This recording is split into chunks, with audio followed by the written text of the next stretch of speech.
요셉이 이집트로 끌려갔다. 요셉을 이집트로 끌고 내려간 이스마엘 사람들은 바로의 신하인 경호대장 이집트 사람 보디발에게 요셉을 팔았다. 주님께서 요셉과 함께 계셔서 앞길이 잘 열리도록 그를 돌보셨다. 요셉은 그 주인 이집트 사람의 집에서 살게 되었다. 그 주인은 주님께서 요셉과 함께 계시며 요셉이 하는 일마다 잘 되도록 주님께서 돌보신다는 것을 알았다. 주인은 요셉이 눈에 들어서 그를 신복으로 삼고 집안일과 재산을 모두 요셉에게 맡겨 관리하게 하였다. 그가 요셉에게 자기의 집안일과 그 모든 재산을 맡겨서 관리하게 한 그때부터 주님께서 요셉을 보시고 그 이집트 사람의 집에 복을 내리셨다. 주님께서 내리시는 복이 주인의 집 안에 있는 것이든지 밭에 있는 것이든지 그 주인이 가진 모든 것에 미쳤다. 그래서 그 주인은 자기가 가진 모든 것을 요셉에게 맡겨서 관리하게 하고 자기의 먹거리를 빼고는 아무것도 간섭하지 않았다. 요셉은 용모가 준수하고 잘생긴 미남이었다. 아멘. 오늘 저희 성령 집회 여러분들 함께 나와서 뜨겁게 기도하면서 우리의 영이 살아나고 또 주님이 부어주시는 새 힘을 얻는 경험을 하게 됩니다. 매 금요일마다 저희 임사자들, 특별히 기도 선포하시는 목사님, 또 전도사님, 장로님, 기도 선포하는 그런 임사자들 이 성령 집회 전에 제 방에서 함께 모여서 기도합니다. 성령께서 역사해 주시기를, 성령께서 강하게 일하시기를 기도했어요.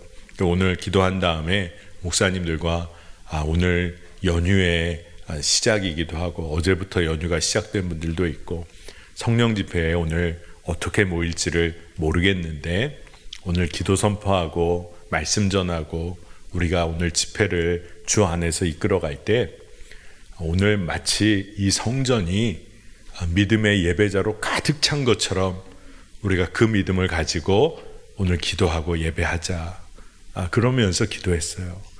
여러분, 오늘 이 시간에 성령께서 우리 안에서 강하게 역사하시는 밤이 될 줄을 믿습니다. 주님은 우리를 이곳에 불러주셨어요. 그 주님이 말씀해 주실 것이고 우리의 기도를 이끌어 가실 것입니다. 믿음으로 반응하여 주의 일하심을 보게 되는 밤이 될 줄을 믿습니다.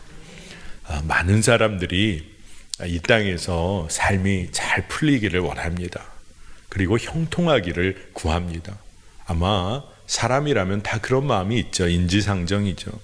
그런데 그러다 보니까 거기에 너무 몰두하게 되면 어떤 사람들은 무속에 빠지기도 하고 기복신앙에 빠질 때도 있는 것 같아요. 그런데 우리가 믿음 생활을 하는 예수 그리스도를 따르는 주의 자녀들이죠.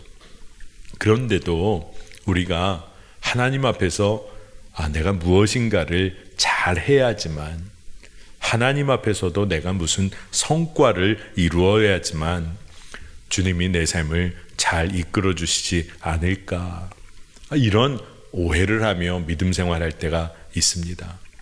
세상이 말하는 어떤 성과, 세상이 말하는 어떤 성공을 거두어야 내 삶이 믿음 생활 잘하고 주의 인도하심을 받는 게 아닐까?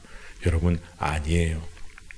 믿음이란 것은 신실하신 그리고 사랑이신 주님을 우리가 온전히 신뢰하는 것이 믿음 생활입니다. 그 믿음 생활, 그 믿음을 갖게 되면 주님께 모든 것을 맡길 수가 있어요. 그러니 주님께 모든 것을 맡기고 그 주님과 깊은 관계를 가지고 사는 삶이 믿음을 가지고 사는 삶입니다. 그러니까 믿음은 관계 없이는 설명이 되지 않아요. 그만큼 구체적입니다. 여러분, 세상에서 사람들이 잘 살아보고 싶어서 수많은 관계에 목을 매고 삽니다. 조금이라도 영향력이 있는 사람과 관계를 맺으면 좋을 것 같아서 그렇게 인맥을 쌓으려고도 하고, 그렇게 사랑에 목말라서 자기를 사랑하고 함께 해줄 친구와 그런 사람들을 얻기를 원합니다. 그렇게 사람들과의 관계에 목매어 살면서 어떨 때는 우리가 하나님과의 관계는 잊고 살 때가 있어요. 여러분이 누군가와 관계를 맺고 싶으면 밥 한 번이라도 한번 식사하십시다. 좀 시간을 가지십시다. 언제 한번 좋은 시간을 가지십시다. 그런데 주님과는 전혀 그러한 시간을 생각하지 않고 살 때가 있습니다. 여러분, 살아계신 하나님과 친밀하게 교제하지 않고 믿음 생활을 한다고 하면 우리는 하나님을 오해하고 살 때가 생겨요. 질병이나 사고가 있었어요. 그런데 예수님을 믿는 많은 성도들이 때로 하나님을 오해합니다. 나의 죄 때문인가? 내가 뭔가를 잘못해서 그런가?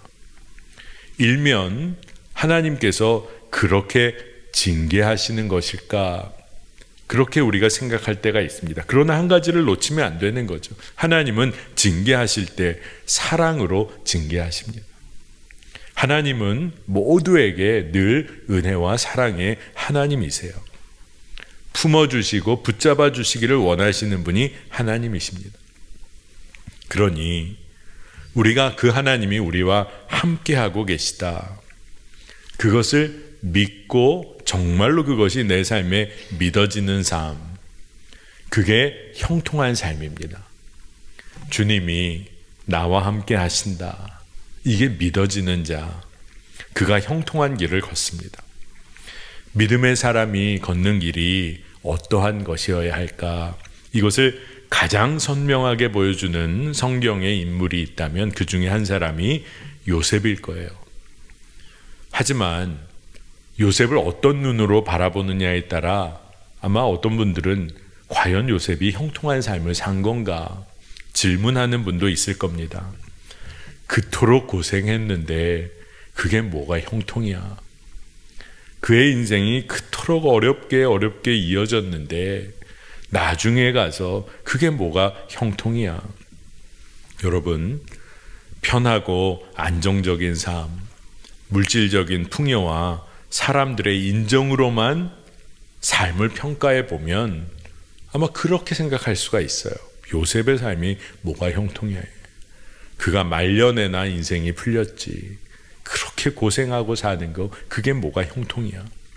여러분, 세상의 기준으로 행복한 사람, 그런 사람들은 얼마나 있을까요? 우리가 사회면 기사를 보더라도 상위 10%의 사람만 그럼 행복한 걸까요? 우리 하나님께서 당신의 자녀들의 삶을 그렇게 구분해서 인도하시는 분이실까요? 하나님이 주시는 복의 삶이 그냥 그런 걸까요? 세상이 말하는 그런 걸까요? 여러분, 결코 그렇지가 않습니다. 하나님은 하나님의 자녀 누구나 이 땅에서 풍성한 생명을 누리며 살기를 하나님이 원하세요. 그래서 하나님은 늘 함께 하시는 삶을 우리에게 허락하시기를 원하십니다. 그러니 우리가 믿음으로 우리와 함께 하시는 주님을 보고 경험하고 믿게 될 때 우리는 형통한 삶, 우리의 삶이 하나님의 정확한 인도하심을 받게 되는 것입니다. 요셉은 애굽의 노예로 팔려가서 경호대장 보디발의 집에서 종으로 살게 됩니다. 우리가 너무나 잘 아는 이야기죠. 근데 그가 종이었어요. 그런데 하나님을 늘 신뢰했기 때문에 그의 삶은 종의 모습을 가지고 있었는데 전혀 다른 삶이었어요. 이게 진짜 놀랍다는 겁니다. 종이었어요. 근데 완전히 다른 삶을 삽니다.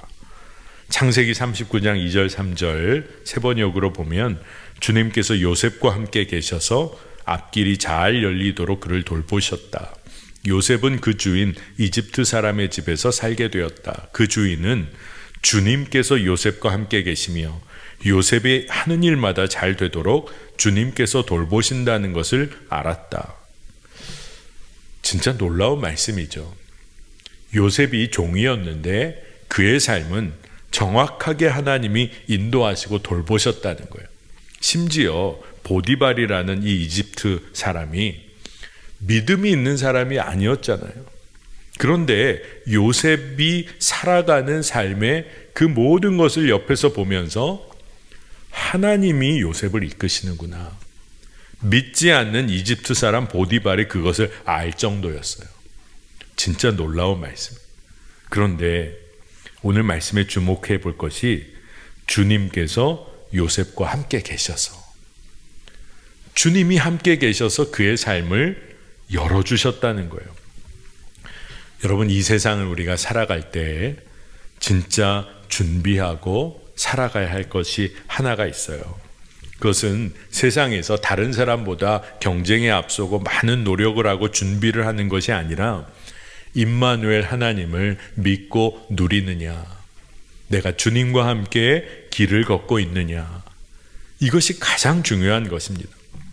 근데 그럼에도 불구하고 많은 성도들이 믿음을 오해할 때가 있어요. 믿음이 좋은 사람이 누군가, 착한 사람이 믿음이 좋다고 여길 때가 있어요. 그 사람은 너무너무 착해. 근데 그거를 믿음이 좋은 거와 이렇게 함께 동일하게 생각할 때가 있습니다. 물론 여러분, 믿음이 좋은 사람은 아마 선하고 착한 일을 할 거예요. 그러나 늘 꼭 착하다고 여겨지는 사람이 믿음이 굳건하지 않을 수가 있어요. 여러분, 한번 잘 생각해 보세요. 세상에서도 예수님을 모르고 예수님을 믿지 않아도 착하고 성실한 삶을 사는 사람은 많아요. 예수님 믿지 않는 사람들 중에도 어떤 경우에는 교회 다니는 사람들보다 착하고 성실한 삶을 살아가는 사람들 있습니다. 그런데 믿음이 없어요. 그럼 믿음은 뭘 말하는 건가? 주님과의 연합된 삶을 사는 겁니다. 내 안에 오직 주님이 사시는 것을 믿고 누리며 사는 거예요. 그게 믿음의 삶입니다.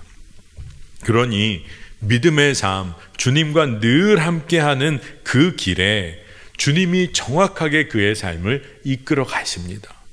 돌봐주십니다. 오늘 요셉의 이 삶을 보니까 함께 계셔서 앞길을 열어주시고 돌보셨어요. 진짜 놀라운 것이죠. 그러니 이 세상에서 형통한 삶을 하나님이 이끄시는 그 길은 정말 주님이 나와 함께 하신다. 믿고 사는 거예요. 그런데 보디발이 요셉의 삶에서 주님이 하시는 것을 봤어요. 그러니 나와 함께 하시는 주님이 내 삶에서 드러나고 있는가? 우리가 질문해 봐야 하는 것입니다. 누군가가 여러분의 삶을 보면서 하나님은 살아계시구나. 그렇다면 여러분 잘 가고 있는 거예요. 멀리서 찾을 거 없습니다. 여러분, 여러분의 아내가, 여러분의 남편이 여러분을 보고 주님은 그래도 살아계시네. 그렇다면 진짜 여러분 잘 가고 있는 거예요. 여러분의 자녀가 여러분을 보면서 다른 건 모르겠지만, 뭐라고 자녀가 설명할 수는 없지만 하나님은 살아계신가 봐. 우리 엄마 아빠를 이끄시는 하나님 살아계시구나. 그렇다면 여러분 잘 가고 있는 거예요. 그런데 세상에서는 우리에게 가르치기를 널 한번 드러내봐. 너를 한번 높여봐.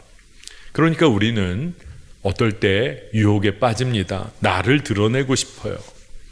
그래서 나를 드러내려고 하면 할수록 내 삶은 무너집니다. 왜냐하면 사람이 자기 자신을 높이며 어떻게 살 수가 있어요. 그러니 나를 높이려고 하는 삶을 살려다가 상처받고 아파합니다. 그런데 여러분이 여러분의 삶을 통해서 주님을 드러내고자 하면, 주님께 모든 것을 맡겨드리고 주님을 드러내고자 하면 주님께서 여러분을 높이세요. 주님께서 여러분의 삶을 책임져 주십니다. 오늘 창세기 39장 5절에 그가 요셉에게 자기의 집안일과 그 모든 재산을 맡겨서 관리하게 한 그때부터 주님께서 요셉을 보시고 그 이집트 사람의 집에 복을 내리셨다. 주님께서 내리시는 복이 주인의 집 안에 있는 것이든지 밭에 있는 것이든지 그 주인이 가진 모든 것에 미쳤다. 아멘. 여러분, 요셉 한 사람으로 인하여 주님과 함께 하신다. 이 믿음 앞에서 주님 앞에 신실하고 의로운 삶을 살았던 요셉 한 사람으로 인해서 복이 흘러갔어요. 얼마나 놀라운 일인지. 전적으로 주님이 하셨어요. 그런데 그와 동시에 주님께서 요셉을 통해서 일을 하신 거예요. 그러니 주님은 요셉을 통하여 하나님 당신의 사역을 제한하셨어요. 더 놀라운 일을 하실 수도 있으셨을지 모르지만 요셉을 통하여 일하시기를 하나님은 즐거워하셨다는 거예요. 여러분, 하나님께서 오늘 이곳에 모인 여러분의 삶을 통해서 일하시기를 즐거워하십니다. 여러분의 삶을 통하여 하나님은 다른 이들의 삶에 복 주시기를 원하세요. 하나님은 그걸 기뻐하세요. 여러분을 통하여 여러분의 가정에 복이 흘러가기를 하나님은 너무너무 원하세요. 특별히 5월에 우리가 가정의 달을 맞기도 했지만 여기 계신 부모님들, 하나님은 부모의 손을 통하여 자녀에게 축복해 주시기를 원하세요. 정말 그래요. 믿음의 유산을 물려주고 복의 근원의 삶을 물려주기를 주님은 원하세요. 여러분, 여러분을 통해서예요. 여러분을 통해서 가정과 기업과 일터가 바뀌는 거예요. 여러분 진짜 믿어지시나요? 하나님은 정말 그 일을 하기를 원하세요. 요셉은 그 당시에 보디발에게 속했어요. 종이었으니까. 그러니까 요셉의 생명은 보디발 손에 다 그냥 있는 거예요. 이 표면적으로 보면 그렇습니다. 낮고 낮은 신분이었어요. 그러나 요셉은 만왕의 왕이신 주의 손에 붙들린 하나님의 사람이었다는 거예요. 여러분, 세상에서 지금 나의 모습, 다른 사람들이 생각하는 나의 모습으로 여러분 낙심하지 마시기를 바랍니다. 너무 쉽게 상처받지 않으시기를 바랍니다. 여러분이 누구냐? 만왕의 왕이신 아버지 하나님, 주님의 손에 붙들린 사람, 하나님의 사람인 거예요. 하나님의 대사예요, 여러분이. 어린 아이들끼리 학교에서 싸움이 나면 어린 아이들일수록 그런 얘기들을 많이 하잖아요. 자기 아빠 이야기를 합니다. 누구 아빠 힘이 센지 뭐 이런 거 얘기합니다. 우리 아빠가 무슨 일을 하는지, 뭐 널 혼내줄 거다 막 큰 소리 칩니다. 근데 아이들이 그렇게 싸우며 하는 이야기의 핵심은 딱 하나예요. 나에게 아빠가 있다. 이거는 좀 특별한 의미가 있는 거죠. 여러분, 우리에게는 어떤가요?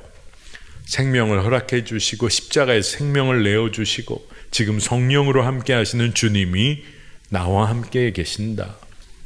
나에게는 나를 다스리시는 왕이 계시다. 여러분, 이 믿음이 있으면 세상을 살아가는 삶의 방향이 달라집니다. 요셉에게 시험이 다가온 거 우리가 알죠. 근데 그 시험이 다가온 것은 보디발 아내의 유혹이었어요. 근데 유혹의 핵심은 뭐냐 하면 아무도 보는 사람 없다는 거예요. 아무도 모를 거야. 그러니 함께 즐기자는 거예요. 다른 거 아닙니다. 아무도 보는 사람 없고 아무도 몰라. 그냥 죄의 재미를 즐기자.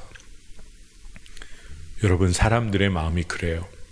아무도 보는 사람이 없고 환경과 조건이 맞으면 죄에 쉽게 빠지는 것이 우리의 본성입니다. 그래서 죄의 재미를 알고 있기 때문에 죄를 져요. 죄인 줄 알면서 죄를 집니다. 무서운 거예요. 죄악된 삶을 아는데 죄의 재미를 아니까 아무도 모른다고 확신이 들면 죄를 쉽게 집니다. 그리고 믿음이 있는 사람의 경우 감정적인 회개를 통해서 그냥 스스로를 위로해요. 진짜 회개라면 삶이 뒤집어져야겠죠. 죄 짓고 감정적인 회개하고 내가 나를 위로해요. 십자가를 통하여 나의 삶이 완전히 새로워지는 그러한 회개가 아니라 회개라는 이름을 빌리지만 스스로를 감정적으로 위로할 뿐입니다. 그러나 예수를 진짜 믿고 세례받은 자는 삶이 달라져요. 의도적으로 죄 안 지어요. 죄의 재미를 따라 살지 않아요. 육신을 입고 사니 죄에 넘어질 때는 물론 있지만 이제 십자가를 붙들고 다시 일어나서 십자가에서 나의 죄된 옛 자아가 이미 죽었음을 다시 한번 선포하고 주님을 붙잡아요. 그래서 성화의 길을 걸어갑니다. 어제와 다른 오늘의 삶을 삽니다. 하나님의 인도하심을 따라가요.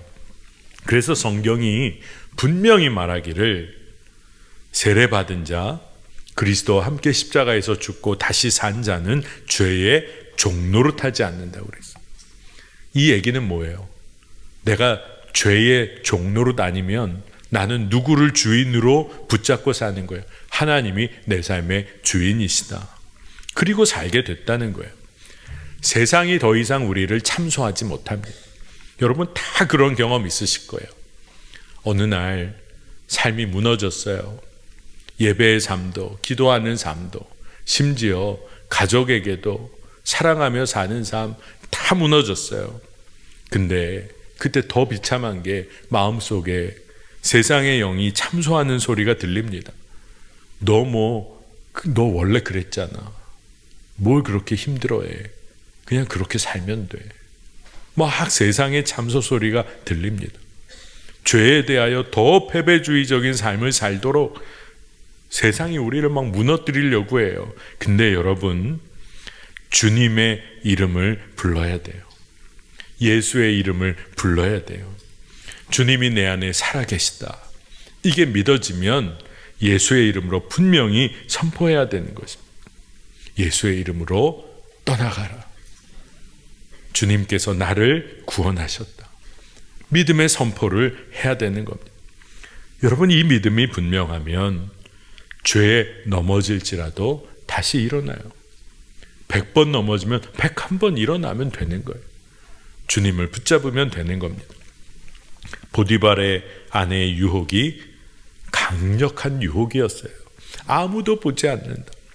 창세기 39장 9절에 요셉이 말하기를 그런데 내가 어찌 이런 나쁜 일을 저질러서 하나님을 거역하는 죄를 지을 수 있겠습니까? 어떻게 요셉은 이럴 수가 있죠? 아무도 모른다는데.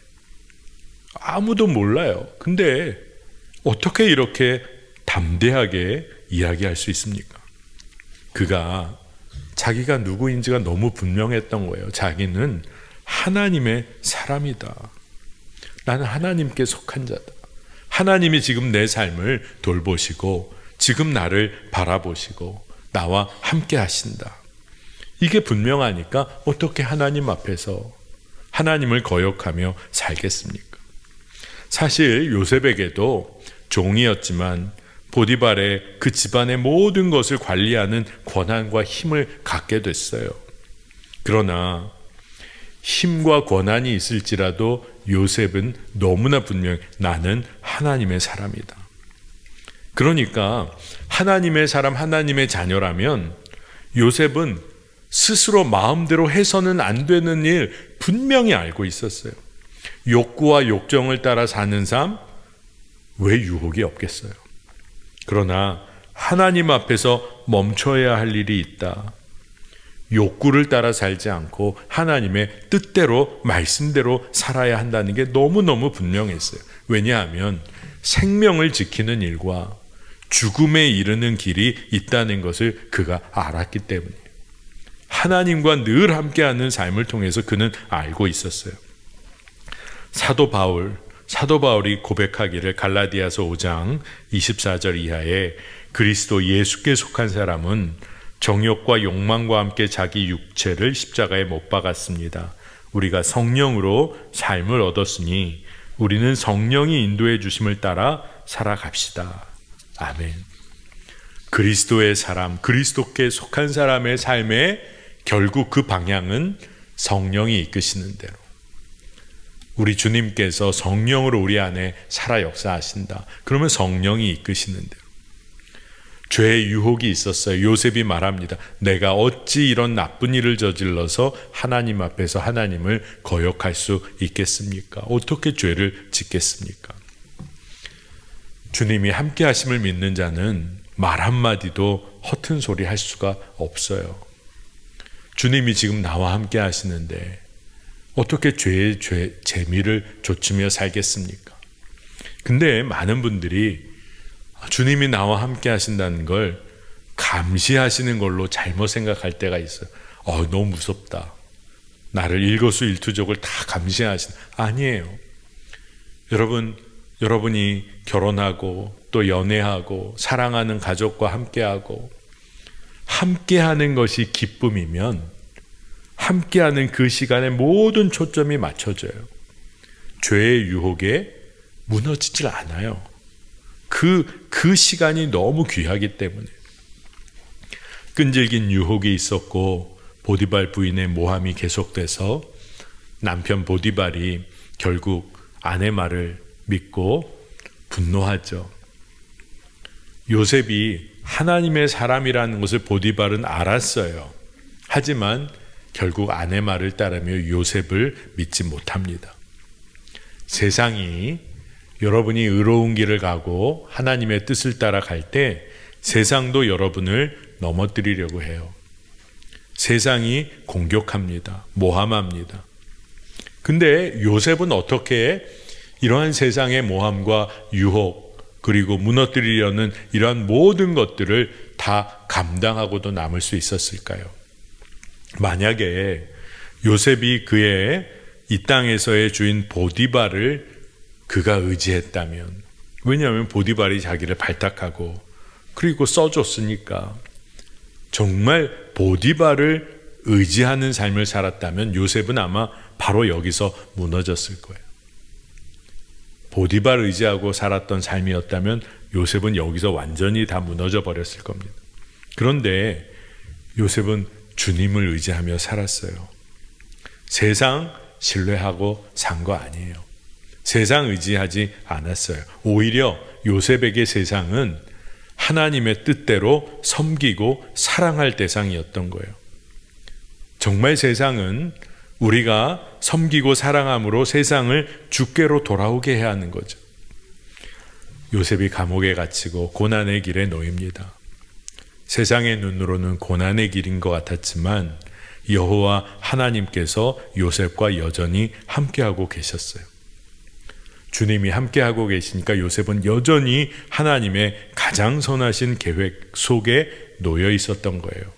감옥 속에서도 오늘 창세기 39장 21절을 보니까 주님께서 그와 함께 계시면서 돌보아 주시고 그를 한결같이 사랑하셔서 간수장의 눈에 들게 하셨다. 이게 무슨 정말 놀라운 은혜인지. 감옥에 들어가 있는데도 주님은 그와 함께 감옥에서 함께 하시며 그를 돌봐주시고 한결같이 사랑하셨다. 변화된 것은 감옥에 들어간 거. 그런데 주의 사랑은 변화가 없었어요. 드와이트 무디 목사님이 하나님께 가는 길이라 이런 책을 쓰셨는데 이 책에 이런 이야기 하나가 나옵니다. 일행이 산에 오르기 시작했어요. 근데 미처 계획한 시간에 정상에 도달하지를 못했을 때 폭풍이 다가와서 이 날씨가 완전히 뒤바뀐 겁니다. 그래서 함께 올라가던 일행 중에 한 친구가 안내를 해줬던 안내원에게 난 포기를 해야 할 것 같습니다. 절 그냥 다시 데려다 주세요. 아래로 데려다 주세요. 그랬더니 안내원이 웃으면서 뭐라고 얘기를 하냐면 우리는 곧 폭풍 위로 올라갈 겁니다.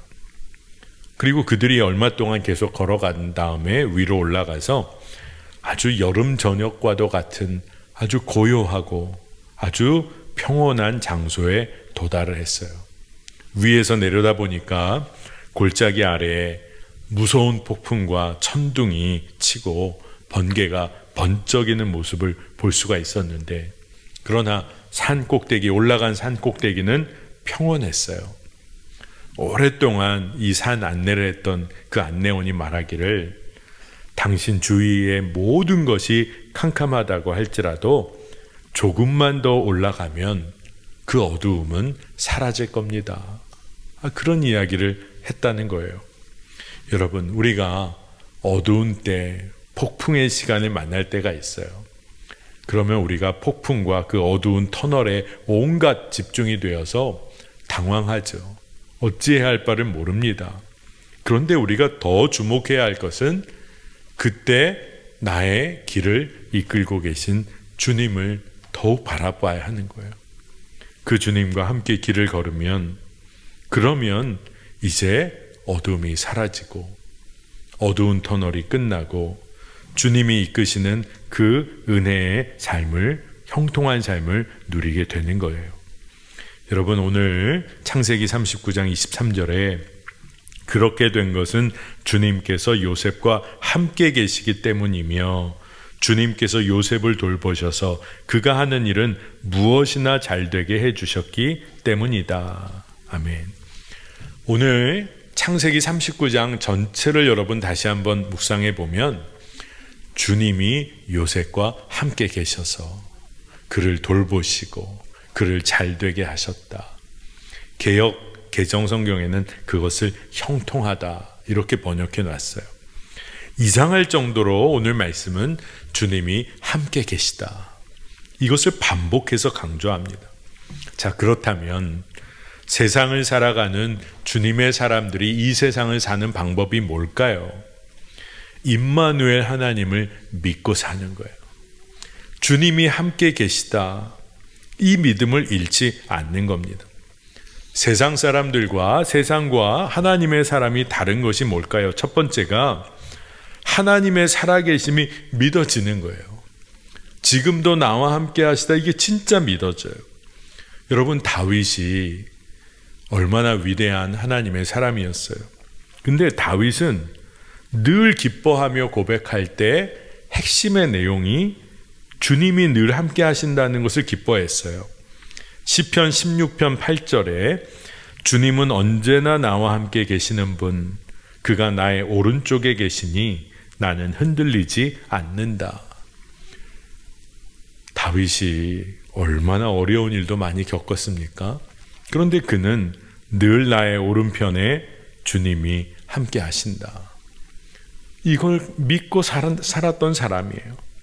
두 번째로 세상과 하나님의 사람이 어떻게 다를까?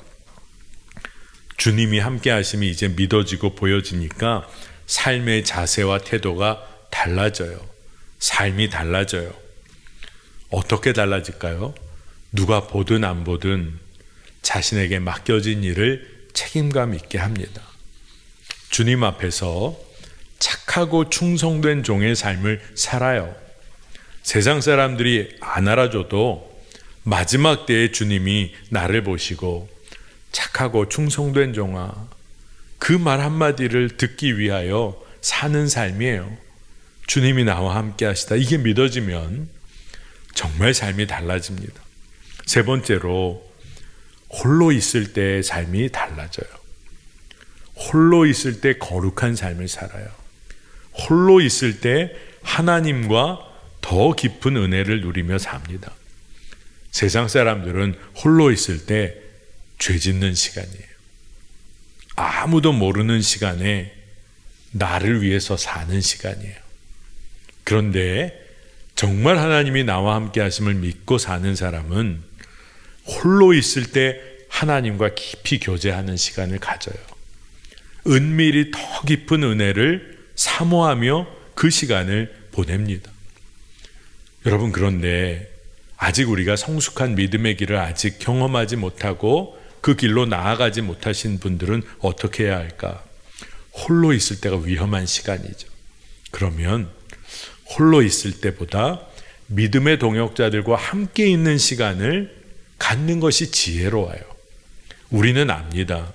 내가 어떤 조건, 어떤 사람, 어떤 일, 어떤 시간에 가면 거기서 넘어진다는 걸 내가 잘 알아요. 그런 시간, 그런 사람들과 어떤 그런 형편에 가면 그냥 겉으로는 좋은 것 같지만 늘 무너지고 넘어졌던 그런 기억을 우리는 알고 있어요. 그러면 어떻게 해야 될까요? 그곳으로 가지 않는 게 지혜로운 거예요. 믿음의 사람들과 함께하는 게 좋은 거예요. 여러분, 그렇기 때문에 우리가 홀로 있을 때 주님과 더 깊은 교제를 하는 삶을 살게 되기를 원해요. 근데 이런 이야기를 드리면 성도들의 대부분의 반응이 이럴 때가 있습니다. 근데 목사님, 교제할 시간이 없어요. 너무 바빠요.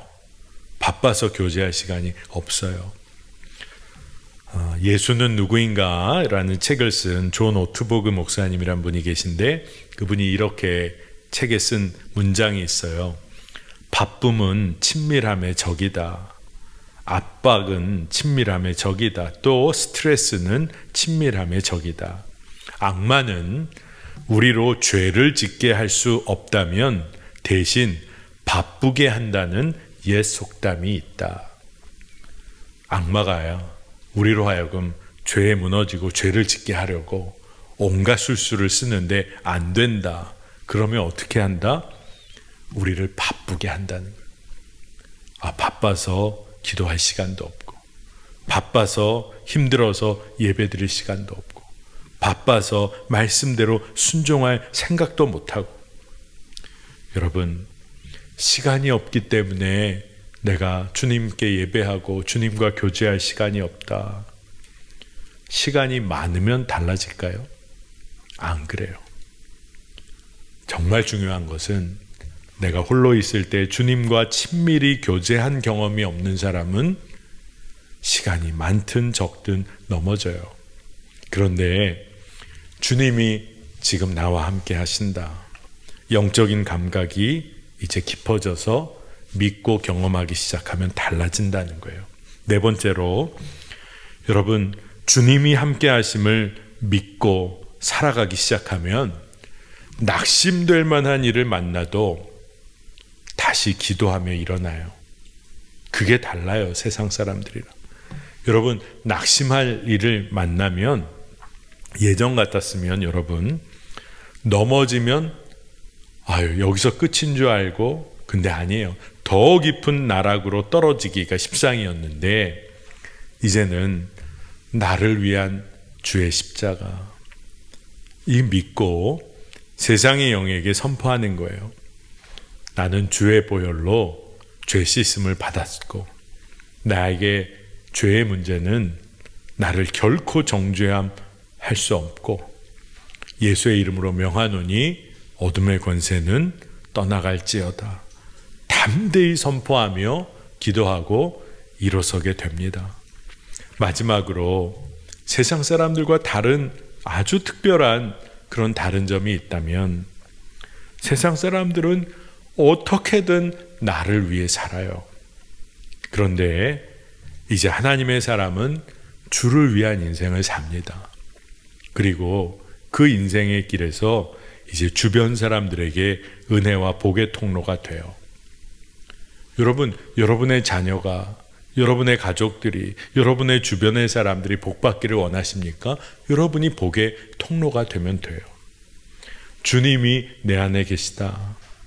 이것을 믿고 살면 주의 손과 발이 되기를 원합니다. 지난 사순절기 또 부활절 맞으면서 우리 매화교회 성도님들이 진짜 주의 손과 발이 되고 복의 통로가 되어주셨어요. 매일매일 주의 말씀을 묵상하고 동행기도 하시면서 주와 정말 걸어가는 그런 삶을 도전하시면서 모든 분들이 그 동행 헌금을 하셨어요. 근데 이 동행 헌금은 이제 모든 어려운 이들을 돕는 데 다 흘러갈 예정이에요. 특별히 정말로 지금 어려운 형편인, 그리고 보육원에서 자라나는 그런 아이들의 꿈을 우리가 응원하고 기도하는 일에 다 쓰여질 겁니다. 근데 그렇게 하나하나 모인 주님과 동행한 발걸음을 통해서 요번에 그런 놀라운 헌금들이 모여졌어요. 산불과 지진을 우리가 주의 마음으로 품고 헌금하자. 거기에 반응하신 분들이 너무너무 귀한 그런 헌금들이 모였어요. 지금 그 아랫지방의 목사님들과 교회 형편들을 지금 알아보면서 교인들 가정, 교회가 전소된 것도 있고 또 그 교회 교인들의 그 가정, 집들이 완전히 불타서 너무너무 어려운 곳에 다 흘러갈 수 있는 길이 지금 열렸어요. 하나님이 행하시는 일이 놀랍다는 생각을 합니다. 여러분, 세상 사람들은 돈과 지위를 통해서 평안과 안정을 누리려고 해요. 근데 우리는 어떻게 하며 사는 사람입니까? 주님께 그 문제는 다 맡기는 거예요. 주님이 나와 함께 하시니 나는 형통한 사람입니다. 요셉의 길을, 삶을 우리도 누리는 거예요. 여러분, 두려워하지 마세요. 주님이 함께 하시는 걸로 될까? 돈도 필요하지 않을까? 여러분, 돈을 허락하시는 분도 주님이세요. 건강을 허락하시는 분도 우리 주님이세요. 우리 주님이 나와 함께 하신다.